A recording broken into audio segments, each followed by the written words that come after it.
Namaste yogis. For today's practice, we are going to be going over our Utkatasana chair pose. To begin, we will meet in our Tadasana mountain pose, just standing with the feet hips width apart, arms down by our sides, and just standing in a comfortable and alert position. Now from here, there are various modifications for our Utkatasana chair pose, but for today's practice we are going to maintain the feet hips width apart. So maintaining the feet hips width apart, we're going to go ahead and root down through the soles of the feet, just making sure that we're equally distributing the weight between the four corners of the foot, the inner arch, the outer arch, the inner heel, and the outer heel. And once this foundation is set, we're going to go ahead and squat our way down as we meet into our chair pose.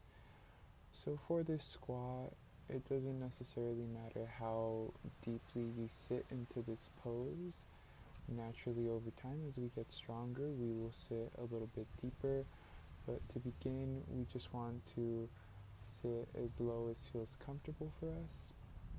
And in doing so, we want to make sure that we are maintaining length within the low back and that we are elevating the arms overhead. And as we sit into our pose, we want to keep reaching the arms overhead. And there are a few things that we want to cover in this pose. So as we are now in our Utkatasana chair pose, let's go ahead and make sure that we can gaze out in front of our knees and see our toes.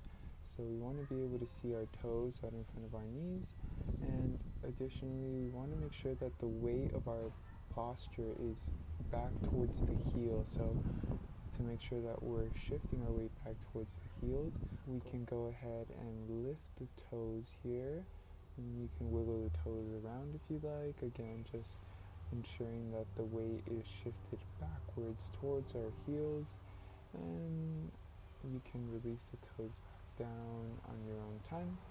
So another thing that we want to cover here in our pose is we want to make sure again that our core is active and engaged, and as I mentioned earlier, we want to make sure that the lower back is really lengthening here, helping us drive our sits bones down closer towards the earth.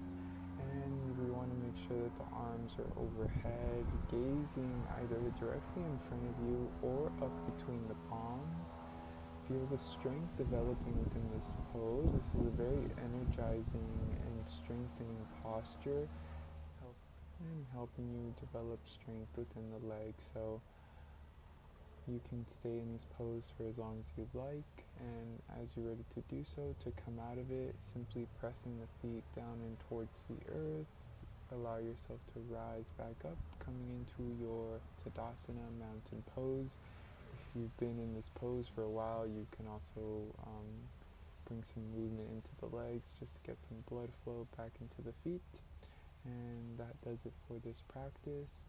Thank you for joining me in this class, and have a wonderful day. Namaste.